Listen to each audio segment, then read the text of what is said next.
Christmas dinner smelled like turkey and betrayal. My son, Michael, stood up before the family, raising his glass, his voice cutting through the silence. "We voted, Dad. You are no longer a member of our family. Get out of this house." The guests froze. Emily, his wife, was smirking, but I smiled back, handing Michael a folder. "Here is a parting gift for you, son." The moment he opened it, his face twisted in horror. Everyone was watching, not realizing that my revenge had just begun.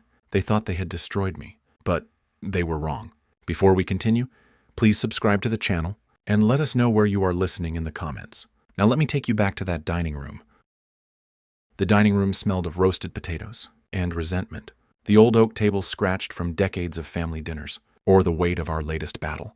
Dirty plates sat untouched, coffee gone cold in chipped mugs. Michael stood at the head, his face flushed, gesturing wildly like a conductor of chaos. Emily sat across from me, arms crossed, her manicured nails tapping a rhythm of disdain. I gripped my fork, its cold metal grounding me, as their words sliced through the air. "Dad, we need the money," Michael snapped, his voice sharp enough to rattle the glassware. "This house is falling apart. You can't keep hoarding cash while we're stuck here?" I raised an eyebrow, keeping my tone even. "Hoarding? I paid the mortgage on this place. Before you were born, Michael. What's this really about?" Emily leaned forward, her smile as thin as the ice outside. "It's about progress, Henry. We want to modernize. New floors, new furniture. You wouldn't understand." I understood plenty. The repairs were a flimsy excuse. Emily's phone, propped against her wine glass, displayed a glossy photo of a leather sectional that cost more than my old truck. Michael, pacing now, threw a folded paper onto the table. A contractor's estimate bloated with unnecessary upgrades. I didn't need to look at it to know they'd already spent the budget in their heads. "You've got savings, Dad," Michael pressed, his voice rising. "What's the point of sitting on it? You're not getting any younger." The jab stung, but I kept my eyes on the table, tracing a familiar scratch from when Michael, at 10, carved his initials with a butter knife, back when he still looked at me like I was his hero. "I've given you enough," I said quietly. "You live here rent-free. That's more than most get." Emily scoffed, her laugh a blade wrapped in silk. "Rent-free? This place is a museum, Henry. We're doing you a favor by staying." Michael slammed his spoon down, the clatter echoing. "You're so damn selfish. You think you're some saint, but you're just holding us back." The room fell silent, the kind of quiet that presses against your chest. I tightened my grip on the fork, my knuckles whitening. Not the first time he'd raised his voice, but this felt different, raw, final. Emily's eyes glinted with triumph, like she'd been waiting for this explosion. I could have shouted back, could have listed every sacrifice. The overtime shifts, the college tuition, the car I sold to buy his first junker, but words wouldn't reach them. "Not anymore." "Selfish," I repeated, letting the word hang. "That's what you think?" Michael leaned closer, his breath hot with wine. "You're damn right. You're not needed here anymore, Dad. We can handle this place without you." The air shifted, heavy, with the weight of his words. Emily's lips twitched, barely hiding her satisfaction. I set the fork down, deliberate, and stood. My chair scraped against the hardwood, a sound that felt louder than it should. I looked at Michael, then at Emily, their faces a mirror of greed and certainty. They thought they'd won. "I see," I said, my voice steady, despite the fire in my chest. "You've made yourselves clear." I turned, my boots heavy on the floor, and walked toward the hallway. Michael called after me, his tone mocking. "What? That's it? You're just going to sulk?" I didn't answer. The dining room door loomed ahead, its chipped paint a reminder of better days. As I reached for the knob, a single thought burned through the haze of betrayal. I'd given him everything. My time, my dreams, my home. No more. The door clicked shut behind me, muffling their voices. I stood in the dark hallway, my pulse steadying. They thought they could break me. They were wrong. I'd show them what selfish really meant. My bedroom was a time capsule, every corner holding ghosts of a life I'd built and lost. The wooden bed creaked under me as I sat, the mattress sagging from years of restless nights. A single lamp cast a warm glow over the room, catching the dust on a framed photo of Elizabeth and Michael taken when he was 6. His gap-toothed grin stared back, so different from the man who just screamed I wasn't needed. My fingers brushed the glass, trembling slightly. How had it come to this? The house was silent now, the kind of quiet that amplifies your thoughts. I opened the drawer of the bedside table, pulling out an old photo album, its leather cover worn smooth. Flipping through, I stopped at a picture of Michael at 16, holding a football, his eyes bright. With dreams I'd helped fund. I'd sold my Chevy to pay for his college applications, telling Elizabeth it was just a car. She'd squeezed my hand, her smile, saying she knew better. We'd both believed it was worth it. Another page, another memory, Michael's graduation. I'd worked double shifts to cover his tuition, my back aching from long hours on construction sites. He'd hugged me that day, his cap askew, promising to make me proud. I'd believed him. Now the memory twisted like a knife. He'd never said thank you. Not once. And after Elizabeth's cancer took her 3 years ago, he drifted further, leaving me to rattle around this house alone, until Emily came along, her sharp ambition sinking claws into him. I turned the page and found a folded receipt, yellowed with age. Tuition payment, $12,000, dated 2005. I'd drained my savings for it, telling myself it was an investment in his future. My future too, I thought. Someone to carry on the family name, to share the life I'd built. Instead, he brought home Emily, her cold eyes sizing up the house, like it was a prize to be claimed. She changed him, or maybe she just revealed who he'd always been. The album snapped shut. I set it aside, my gaze falling on Elizabeth's photo. Her soft curls, her warm eyes, they'd always steadied me. I tried, Liz, I whispered, my voice rough. I gave him everything, but trying wasn't enough. Not when he stood in my dining room, spitting venom, egged on by a woman who saw me as an obstacle. The fork I'd gripped earlier flashed in my mind, its weight a reminder of the anger I'd buried. No more burying. I stood, crossing to the window. Outside, snow fell in slow, heavy flakes, blanketing the street in white. The neighborhood was asleep, its Christmas lights blinking through the haze. I pressed my hand to the cold glass, my reflection staring back. Gray hair, tired eyes, but a jaw set with purpose. I'd spent decades being the father who provided, who forgave, who waited. And for what? To be told I wasn't needed. A memory surfaced. Michael, maybe 8, slamming his bedroom door, after I'd grounded him. Even then, he'd had a temper, but he'd always come back, sheepish, with an apology. That boy was gone. The man he'd become didn't deserve my patience. Neither did Emily with her calculated smiles and dreams of a life she hadn't earned. I picked up my phone from the nightstand. It glowed in the dim room. My thumb hovered over Tom's number. He'd know where to start. Someone who'd seen the world's ugliness and still came out swinging. The snow kept falling, soft and relentless. I wasn't a victim. Not anymore. I'd been their foundation for too long. It was time to build something new. The old oak smelled of whiskey and worn leather, its dim lights casting long shadows across the wooden paneling. I sat in a corner booth, the vinyl seat creaking. As I leaned forward, my hands wrapped around a glass of bourbon. Across from me, Tom sipped his beer, his gray sweater as frayed as his patience. He'd been my friend since the days we argued over blueprints at the engineering firm, back when life made sense. Now he was a retired lawyer, with a knack for cutting through nonsense. I told him about the fight. Michael's shouting, Emily's smirks, the way they tried to gut me with words. Tom listened, his eyes narrowing, the lines on his face deepening with every detail. When I finished, he set his glass down, the clink loud in the quiet bar. They're vultures, Henry, he said, his voice gravelly. Think they can peck you apart because you're old. You going to let them? I swirled the bourbon, watching the amber liquid catch the light. No, I'm done letting them. Tom grinned, a rare thing that meant trouble for someone. Good, hit 'em where it hurts. Money, pride, find their weak spot. I nodded, my mind already turning. Michael was impulsive, always chasing the next shiny thing. A new car, a bigger TV. Emily was worse. Her ego tied to appearances, her Instagram feed a shrine, to a life she couldn't afford. They thought they could bully me out of my own home. I'd show them what a lifetime of planning could do. Legally, I added, meeting Tom's gaze. No mistakes. He chuckled, leaning back. Spoken like the guy who double-checked every contract I ever wrote. You've got this, Henry. They don't know who they're messing with. I pulled a small notebook from my coat pocket, flipping it open. My pen scratched across the page, the word accounts standing out in sharp ink. Michael's finances were a mess. I'd seen the late notices he tried to hide, the way Emily flinched when the credit card reader beeped too long. That was my starting point. You're scarier than I thought, Tom said, raising his glass. To justice. I clinked my glass against his, the bourbon untouched. To consequences. The bar hummed around us, a low buzz of conversation and clinking bottles. A jukebox in the corner played some old country tune, the kind Elizabeth used to hum while cooking. I pushed the thought away. Nostalgia wouldn't help me now. Tom leaned forward, his voice dropping. You sure about this? Once you start, there's no going back. I met his eyes steady. They made their choice. Now I make mine. He nodded, a glint of respect in his gaze. Then don't flinch, they'll squirm. When you tighten the screws. I tucked the notebook away, my fingers brushing the rough fabric of my coat. The plan was forming, pieces clicking into place like the blueprints I used to draw. I'd been an engineer once, building things that lasted. This time I'd build their downfall, brick by careful brick. I stood, tossing a few bills on the table. The bourbon sat untouched, its surface still. Thanks, Tom, I'll call you. He waved me off. Don't call, just do it. The door to the old oak groaned as I pushed it open, the cold biting at my face. Snow crunched under my boots, the streetlights casting a pale glow over the empty sidewalk. My breath clouded in the air, but my mind was clear. Michael thought he could erase me, Emily thought she could outsmart me. They'd built their lives on my foundation, and I knew exactly where the cracks were. I walked on, the snow falling heavier now, each flake a reminder of the storm I was about to unleash. The kitchen was dark, save for the faint glow of my phone's flashlight cutting through the shadows.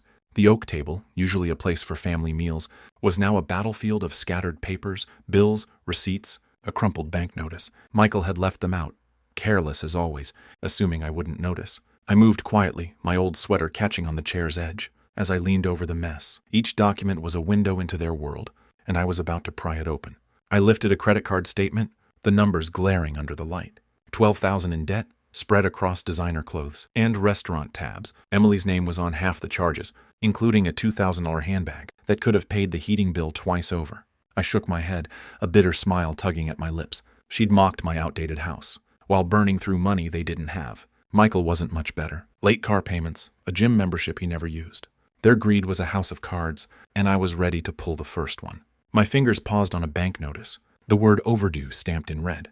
They'd missed 2 mortgage payments on a small condo they'd bought as an investment last year. Michael had bragged about it at dinner once, saying it would make them rich. Emily had nodded, her eyes gleaming, as she scrolled through photos of luxury lofts on her phone. Now the bank was threatening to foreclose. I scribbled the account number in my notebook. The pen scratched loud in the silent house. A memory flickered. Emily at dinner last week, her voice dripping with disdain, as she called my dining room carpet tacky. She'd waved her fork like a scepter, saying we needed modern elegance. Michael had laughed, agreeing, while I'd stared at the family photos on the wall, wondering when my son had stopped seeing this house as home. That carpet had been Elizabeth's choice, picked after hours of debate at the store. They wanted to rip it out, erase her, erase me. I froze, hearing a creak from the hallway. My heart thudded as I flicked off the flashlight, plunging the kitchen into darkness. The house was old, always groaning, but I couldn't risk being caught. I pressed myself against the counter, listening. Nothing, just the hum of the fridge and the distant tick of the living room clock. I exhaled, my breath steadying. They were upstairs, probably asleep, oblivious to the trap they'd walked into. I turned the light back on, flipping through more papers. A receipt for a wine club subscription, another for a spa day Emily had needed. Every line was a thread in the web they'd spun, and I was mapping it out. My engineering days taught me to find weak points, cracks in a structure that could bring it down. Their finances were crumbling, and I'd make sure they felt every tremor. The notebook in my hand grew heavier with each note. Dates, amounts, account numbers. I tucked the bank notice into my pocket, careful not to crinkle it. This wasn't just about money. It was about control, about showing them I wasn't the relic they thought. I'd built this house, this life, and they tried to claim it without a fight. Big mistake. Another creak, closer this time.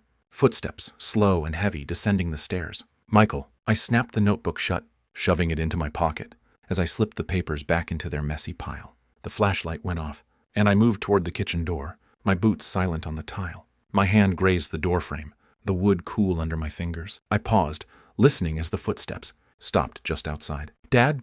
Michael's voice was groggy, suspicious. I didn't answer. My pulse was steady, my mind sharp. They'd given me the weapon I needed, wrapped in their own carelessness. I eased the door open a crack, the hinges silent from years of my maintenance. The hallway was dark, Michael's shadow looming at the far end.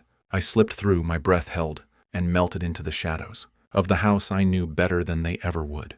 The lawyer's office was a stark contrast to my home. Glass walls, gray carpet, the air sharp with the scent of coffee and ink. I sat across from John, my old coat draped over the chair, a folder of notes open in front of me. The Chicago skyline loomed outside, its steel towers glinting under a pale winter sun. John, in a crisp suit, scanned my scribbled figures, his pen clicking rhythmically. I'd known him from my engineering days, when we'd sorted out contracts for the firm. He was sharp, discreet, and didn't waste words. "You're sure about this, Henry?" he asked, his voice low, eyes flicking up from the page. "It's a bold move." I nodded, my hands steady on the table. "They crossed a line, John. I'm taking back what's mine." He leaned back, tapping the pen against his chin. "All right, let's start with the will. You want Michael out? Completely?" "Completely." The word felt heavy, final. A pang of guilt hit me. Michael was still my son. Still, the boy who'd once clung to my hand at the fair. But that boy was gone, replaced by a man who'd spat in my face. I pushed the thought away, focusing on the papers John slid toward me. The first was a revised will, naming a local charity as my beneficiary. The house, my savings, everything. Michael and Emily wouldn't see a dime. I read it carefully, my old contract habits kicking in. Every clause was airtight, just as I'd wanted. I signed, the pen scratch. A quiet victory. The second document was a bank form, freezing the joint account. Michael still used a relic. From when I'd helped him buy his first car, he'd never bothered to close it. And now that laziness would cost him. John watched me, his expression unreadable. "You're cutting deep, Henry. They'll feel this. They should have thought of that before," I said, my voice calm but edged with steel. I pulled out my phone, dialing the bank. A quick conversation, a few codes, and the account was locked. Michael wouldn't know until he tried to use it, and I could already imagine his panic. We moved to the house next. John suggested a trust, putting the property out of Michael's reach. "They can't force a sale. If you're the sole trustee," he explained, scribbling notes. "And if they try to push you out, this gives you legal ground to stand on." I nodded, signing where he pointed. The house was my last bastion, the one thing I'd built that still stood strong. I poured my life into it, every nail, every shingle, and I'd be damned if they turned it into their personal ATM. The pen felt like a hammer, sealing their fate with each stroke. John stacked the papers, his tone softening. "You okay, Henry? This isn't easy." "I know." I looked at him, my jaw tight. "It's necessary. They made their choice." He didn't push. We shook hands and I tucked the folder under my arm, the weight of it grounding me. As I stepped toward the door, my phone buzzed in my pocket. I glanced at the screen. Michael's name, a missed call. My pulse quickened, but I didn't answer. He was already feeling the ground shift, even if he didn't know why. The office door closed softly behind me, the city's hum swallowing the sound. I stood on the sidewalk, the wind biting through my coat. Snowflakes dusted my shoulders, melting into the wool. The folder in my hand was a shield, a weapon, a map to justice. Michael's call meant he was rattled, and that was just the start. I slipped the phone back into my pocket, ignoring the second buzz. Let him squirm. I had work to do. The living room glowed with the flicker of the TV, some reality show droning in the background. Michael paced, his phone clutched like a lifeline, the screen's light casting shadows across his face. Emily lounged on the leather couch, legs crossed, her calm a stark contrast to his fury. I stood just outside, hidden in the kitchen's darkness. The door cracked open. My phone was in my hand, recording every word, every shout. They didn't know I was listening, didn't know the ground was crumbling beneath them. You see this?" Michael thrust his phone toward Emily, his voice cracking. "The account's frozen. I tried to pay the car loan, and it bounced. Emily raised an eyebrow, her tone cool. "Calm down, Michael. It's probably a glitch. Call the bank." I did. He flung a magazine onto the floor, its pages splaying across the rug. "They said it's locked by the primary holder." "That's Dad, Emily. He did this." I pressed closer to the door, my knuckles white around the phone.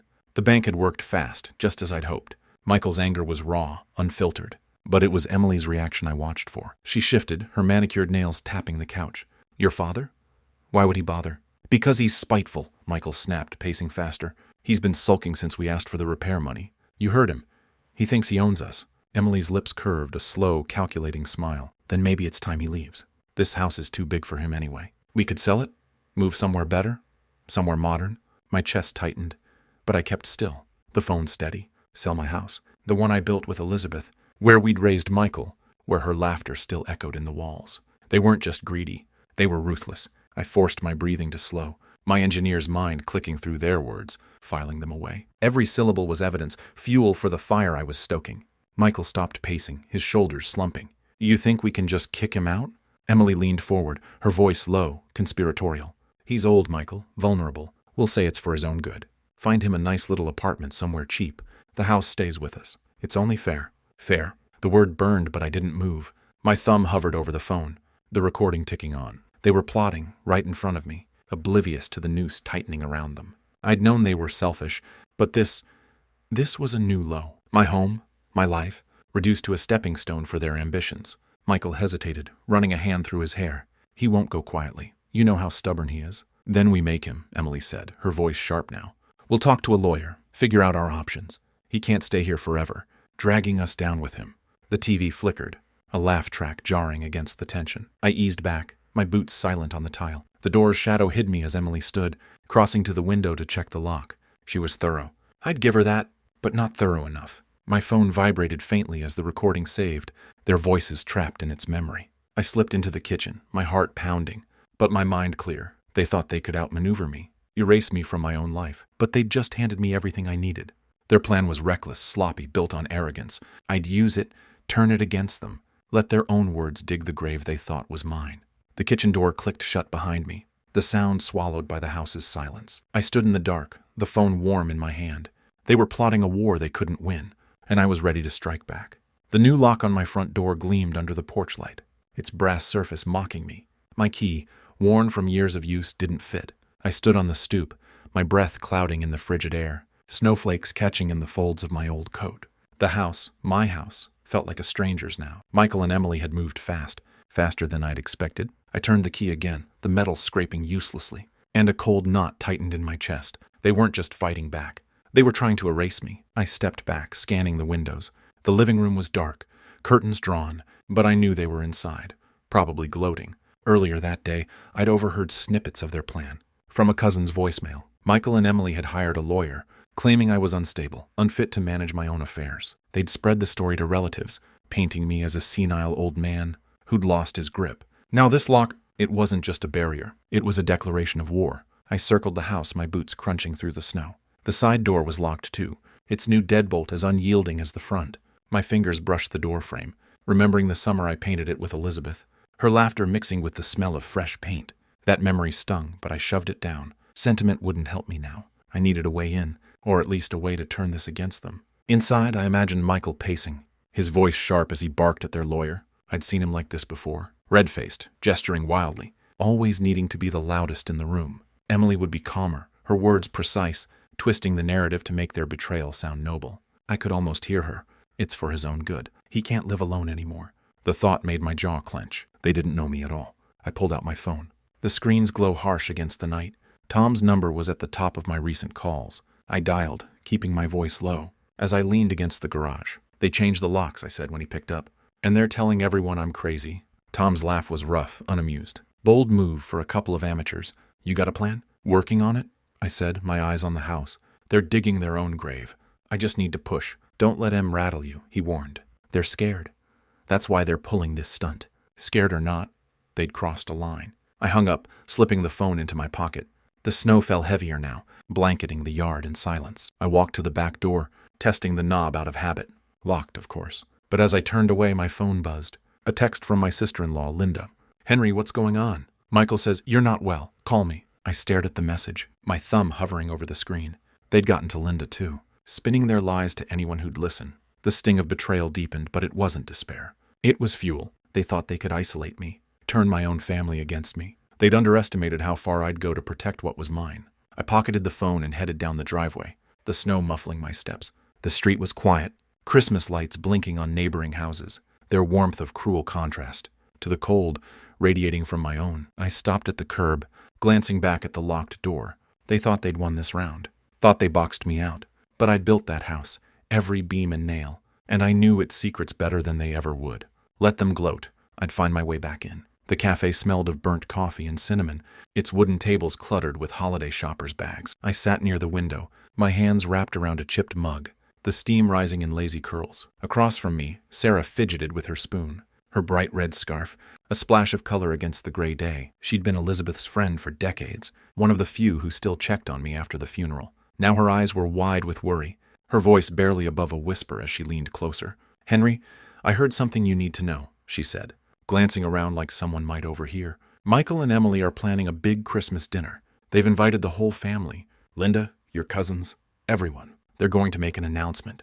I sipped my coffee, keeping my face neutral. "What kind of announcement?" Sarah hesitated, her spoon clinking against her cup. "They're saying you're unfit, that you've lost control of the house, your finances. They want to declare you incompetent, maybe even push for guardianship. They're using the dinner to get everyone on their side." The words hit like a punch, but I didn't flinch. I set the mug down, its base scraping the table, and leaned back. So that was their game. A public humiliation, dressed up as concern to strip me of everything. I could picture it. Michael raising a glass, his voice dripping with fake sincerity. Emily nodding along, her smile sharp as a blade. The family would be shocked, maybe even convinced, especially after the rumors they'd already spread. "How'd you hear this?" I asked, my tone calm despite the fire in my chest. "Linda mentioned it," Sarah said, her voice dropping lower. "She's worried, but Michael's got her half convinced you're not yourself. Emily's been calling everyone, saying, 'You're a danger to yourself. It's awful, Henry.'" I nodded, pulling out my phone and opening the notes app. My thumbs moved quickly, jotting down the details. Christmas dinner, family, announcement, guardianship. Each word was a piece of their plan, and I was already turning it over in my mind, looking for cracks. They thought they could ambush me, use the holiday's warmth to mask their betrayal. But they'd just given me an opening. a stage to flip their script. Sarah watched me, her brow furrowed. "You're not surprised, are you?" "I'm not," I said, slipping the phone back into my pocket. "They've been building to this. I just didn't expect them to play so dirty." She reached across the table, her hand hovering near mine. What are you going to do? You can't let them get away with this." I met her gaze, my jaw tight. "I won't. They're counting on me to crumble. They'll get a surprise instead." Sarah's eyes softened, but she didn't press. She knew me well enough to trust I'd handle it. I stood, tossing a few bills on the table, and grabbed my coat. The cafe door jingled as I stepped outside, the cold biting at my face. Snow dusted the sidewalk, clinging to my boots as I walked. My phone buzzed again.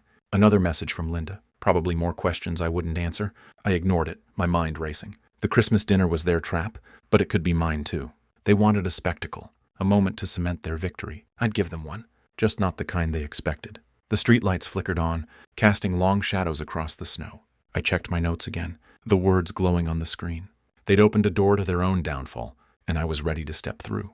The lawyer's office was a fortress of glass and steel, its air thick with the hum of efficiency. I sat across from John, my folder open on the polished table, papers spread like a battle map.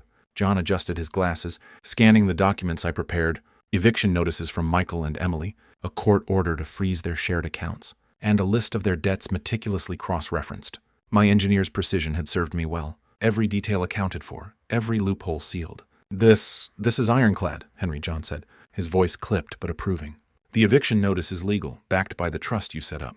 They'll have 30 days to vacate once it's served. And the account freeze, effective immediately. You've got them cornered." I nodded, signing the final page. The pen's weight felt like a gavel, each stroke a step closer to justice. "And the evidence?" I asked, tapping the folder. Inside were recordings, bank statements, even screenshots of Emily's texts to relatives, all proving their intent to defraud me. I'd spent nights compiling it. My dining room table, a war room of receipts and notes. John slid the folder into his briefcase. "More than enough. If they try to fight, this will bury them in court."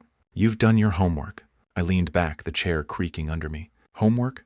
That's what it felt like. Methodical, relentless, the way I'd once tackled blueprints. But this wasn't about buildings. It was about tearing down the lies Michael and Emily had built around my life.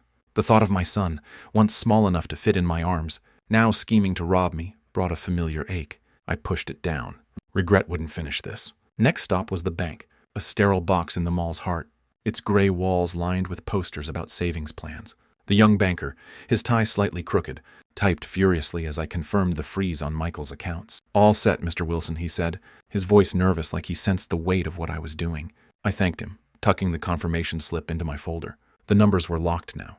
No more designer bags for Emily. No more reckless loans for Michael. Back in John's office, we finalized the last piece, a letter to serve at the Christmas dinner, outlining their eviction and the consequences of their actions. I slipped it into a plain envelope, its edges crisp, and placed it in my briefcase. The folder inside held everything. Their debts, their lies, their recorded plot to oust me. It was my ace, ready to be played when the moment came. John stood, offering his hand.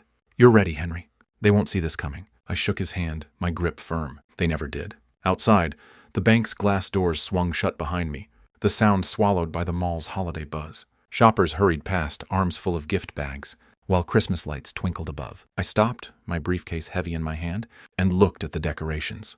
They reminded me of Elizabeth, how she'd hang lights on our porch every December.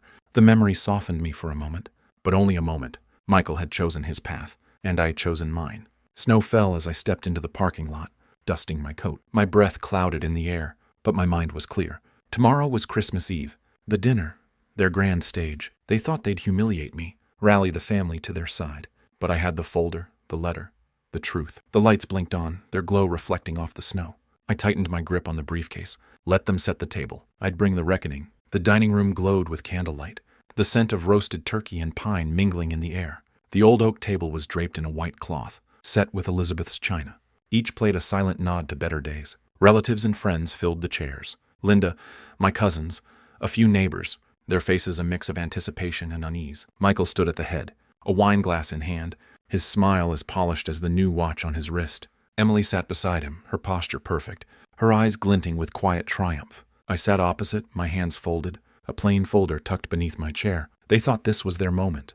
They were wrong. Michael cleared his throat, the room falling silent except for the faint clink of forks. "Thank you all for coming," he began, his voice loud, practiced. "This Christmas is special. It's about family, about moving forward. But there's something we need to address." I watched him, my face calm, though my pulse thir. The folder under my chair felt heavy, its contents a blade I'd honed for weeks. Michael's gaze flicked to me, a flash of disdain crossing his features. He raised his glass higher, his tone hardening. Dad, we've talked about this. You're not well. This house, this life, it's too much for you. We've voted as a family. You're no longer part of it. It's time for you to leave. A gasp rippled through the room. Linda's hand flew to her mouth, and my cousin Tom leaned forward, frowning. Emily's smile widened, thin and sharp, as she nodded in agreement. The guests shifted, whispers breaking the silence, their eyes darting between Michael and me. They'd heard the rumors, Michael's lies about my instability, and now they waited for my collapse. I stood slow and deliberate, my chair scraping the hardwood. Every eye was on me, the air thick with expectation. Is that so, Michael? I said, my voice steady, almost soft. You've decided I'm done, he smirked, emboldened. It's for your own good, Dad. You'll thank us later. I reached under the chair, pulling out the folder. Its plain cover drew curious glances, but Michael's confidence didn't waver. Emily leaned closer to him, whispering something, her fingers brushing his arm. I stepped forward, holding the folder out to him. A parting gift, then, I said, my tone light but edged with steel. Open it. Michael hesitated, his smirk faltering. He took the folder, his fingers brushing the paper as if it might burn. The room was silent now, the candles flickering, casting shadows across his face. He flipped it open, his eyes scanning the first page. An eviction notice, bold and unyielding, addressed to him and Emily. His breath caught, his hand trembling as he turned to the next document. A court order freezing their accounts, followed by a detailed list of their debts, their lies, their recorded plot to defraud me. What is this? He shouted, his voice cracking. The folder slipped, papers scattering across the table, landing near the turkey platter. You can't do this. I already have, I said, my gaze locked on his. You thought you could take my home, my life, and call it yours. Read the rest. It's all there. Your debts, your plans, your words. Emily snatched a paper, her face paling as she read. This is a lie, she snapped, but her voice shook, her composure crumbling. The guests leaned closer, reading over her shoulder, their whispers turning to murmurs of shock. Linda stood grabbing a page, her eyes wide as she saw the truth. Screenshots of Emily's texts, the recording transcript, the bank notices. Michael, is this true? Linda asked, her voice sharp. You tried to sell his house? He stammered, his glass clattering to the table, wine spilling across the cloth. It's not what it looks like. I stepped back, letting the chaos unfold. The folder was my weapon, and it had struck true. Emily's eyes darted to the guests, seeking allies, but found only disbelief. Michael's face was red, his hands shaking. As he tried to gather the papers, I stood still, my heart steady, the weight of years lifting. They'd set the stage, but I'd rewritten the ending. The front door loomed in the distance, its frame outlined by the hallway's dim light. Someone pointed to it, their voice lost in the growing clamor. I didn't move, my eyes on Michael. He thought he'd broken me. Now he was the one breaking. The dining room was a storm of voices, the once orderly table now a mess, of spilled wine and scattered papers. Michael slumped in his chair, his hands clutching his head. The eviction notice crumpled in his fist. Emily stood, her face flushed, her manicured nails digging into a napkin, as she tried to salvage her crumbling facade.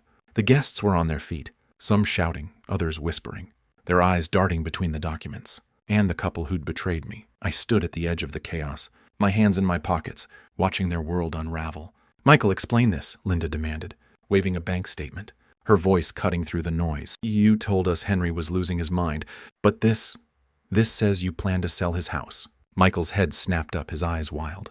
It's not true. He's twisting everything. We were trying to help him. Help!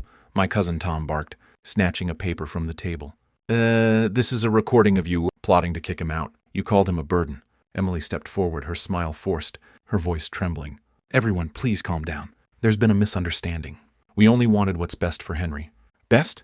Sarah, Elizabeth's old friend, stood, her scarf slipping as she pointed at Emily. You lied to us. You spread rumors, said he was crazy, all so you could steal his home. The room erupted, guests talking over each other, some grabbing papers to read for themselves. A child at the far end of the table ducked behind her mother, startled by the shouting. Emily's eyes welled up, her mascara smudging, but she kept her chin high, clinging to the last scraps of her dignity. Michael, though, was unraveling faster. He lunged for the folder, trying to gather the papers, but Linda pulled it away, her face a mask of disgust. Enough, Michael, she snapped. You've shamed this family. He turned to me, his voice breaking. Dad, please tell them it's a mistake. We didn't mean it like that. I met his gaze, my expression unchanged. You meant every word, I said, my voice low but firm. You made your choice. Live with it. Emily grabbed his arm, her voice a desperate hiss. Henry, we're sorry. We'll fix this. Just don't do this. We can work it out. I shook my head, stepping back. You had years to work it out. You chose greed instead. The guests were moving now, some heading for the door, their coats already in hand. Tom threw a paperback on the table, muttering something about disgrace. Linda followed, pausing to look at me, her eyes soft with apology. I should have known better, Henry, she said quietly. I'm sorry. I nodded, saying nothing. The apologies didn't matter now. The truth was out, and it was sharper than any blade. Michael's shoulders shook, his voice rising to a plea. Dad, you can't throw us out. This is our home, too. It's mine, I said, my words final. Always was. I turned, walking toward the living room, the noise fading behind me. Emily's voice cracked, calling after me, but I didn't stop. The dining room door swung shut, muffling their pleas. I stood in the dark, the glow of Christmas lights filtering through the window, casting soft patterns on the floor. The family photos on the wall watched me. Elizabeth's smile, a faint echo of what we'd lost. I straightened one, my fingers lingering on the frame. Outside, car doors slammed, engines starting as guests left. The house grew quieter, the storm subsiding. Michael and Emily were still in there, begging, bargaining, but it was over. They'd built their trap, and I turned it on them. The front door creaked open, then slammed shut, the sound sharp in the silence. I didn't look back. They'd made their bed, now they'd lie in it. My new apartment was small, its bare walls still unfamiliar. But the wide window offered a view of Chicago's skyline, its lights winking through the falling snow. I sat at a simple desk, a single lamp casting a warm glow over a blank sheet of paper. The pen in my hand felt heavy, not with ink, but with the weight of what I needed to say. Boxes lined the room, some unpacked, others holding pieces of a life I'd left behind. A photo of Elizabeth rested on a shelf, her smile steadying me as I began to write. The house was gone, sold for a good price, to a young family who'd fill it with new memories. I'd walked away with enough to start over, here in this quiet space where the past couldn't cling so tightly. The sale had been quick, the paperwork final, each signature a step toward freedom. Michael and Emily had vanished after that Christmas dinner, their belongings cleared out before the eviction notice's deadline. I hadn't heard from them since, and I didn't expect to. Some bridges burned clean. I pressed the pen to the paper, the words coming slowly. Michael, I wrote, my handwriting steady despite the ache in my chest. I've spent years wondering where I went wrong, what I could have done to keep you close. But you chose your path, and I had to choose mine. I forgive you. Not because you deserve it, but because I need to move on. This is goodbye. The words were simple, but they carried everything. The love I'd once had, the betrayal that broke it, the peace I was claiming now. I folded the letter, slipping it into a plain envelope. My fingers brushed the paper, lingering, as I set it on the desk. Forgiveness wasn't for them. It was for me, a way to shed the last of their weight. I'd carried them long enough. Outside, the snow fell in slow, heavy flakes, blanketing the city in silence. I stood crossing to the window, my reflection faint against the glass. The skyline stretched before me, its sharp edges softened by the storm. I'd built a life once in a house, filled with laughter and dreams. That life was gone, but I wasn't. I was still here, still standing, with years left to shape something new. A box by the door held a few keepsakes. Elizabeth's favorite scarf, a drawing Michael had made at 6, a contract from my engineering days. I'd unpack them later when the time felt right. For now, I let the quiet settle. The apartment's stillness a contrast to the chaos of those final weeks. The Christmas dinner played in my mind. Michael's shout, Emily's tears, the guests' shock, but it was distant now, like a story I'd heard rather than lived. I picked up the envelope, tucking it into my coat pocket. The post office was a short walk, and I'd mail it tonight. Let it carry my words into the void. Michael might read it, might not. It didn't matter. I'd said what I needed to say. The desk lamp flickered, its light catching the snow outside, each flake a tiny spark in the dark.